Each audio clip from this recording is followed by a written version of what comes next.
if the president, any president, were just like, I want to fire missiles at that building in that country, they can just do it. And then they have 48 hours to go to Congress and be like, well, hold on. They can do it over and over and over and over and over again. No, Ian, that's not how it works. The president, if he wants to blow up a building, can just do it, and he goes to no one, and then just smiles, puts on a tan suit, and everyone forgets about it. That's post-Patriot Act reality. But before that, Congress is supposed to issue the war declaration. Let me tell you about Barack Obama's disposition matrix, where he'd be like, Americans. He'd be like, kill that guy, and then he went to no one.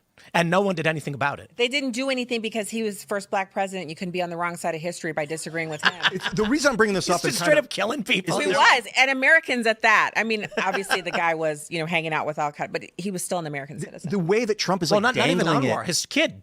Right. Abdurrahman wasn't hanging out with anybody. He was just eating Yemeni food. The way that Trump is dangling the power right now of like, well, I could nuke him, or maybe I want. It's like one guy. We're supposed to have a democracy that prevents one guy from having that kind of power. No. Yes. No. Your checks. Hey, listen to me. No. In the tell me why. Because in the Constitution, it clearly says that the president is the commander in chief of the military. Yeah. The Constitution intentionally gave the power to command the military to the president. It's Article 2 power. And the war declaration capacity. No, not not to declare. declarations. But he can engage in strikes. He can move military around. And the reason why the founding fathers did this is because they learned the history of committee democracy and anarchy of the past.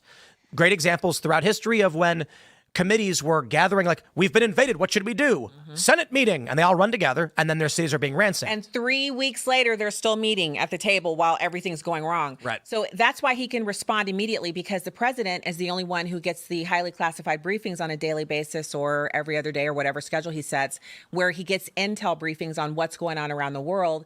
And the requests are then made by the Department of Defense or whoever that they want to move these troops or do this or that, or this general wants to, like the testimony that I can't remember the guy's name, but he was in charge.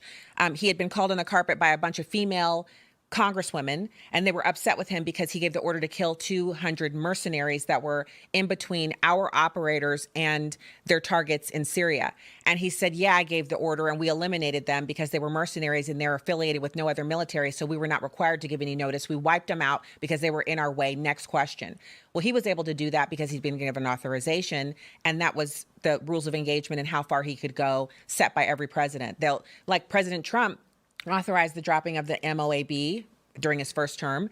He gave that authorization. And then he said afterwards, if you need to use it again, we don't have to go through all these hoops, just do it. So they used it one time.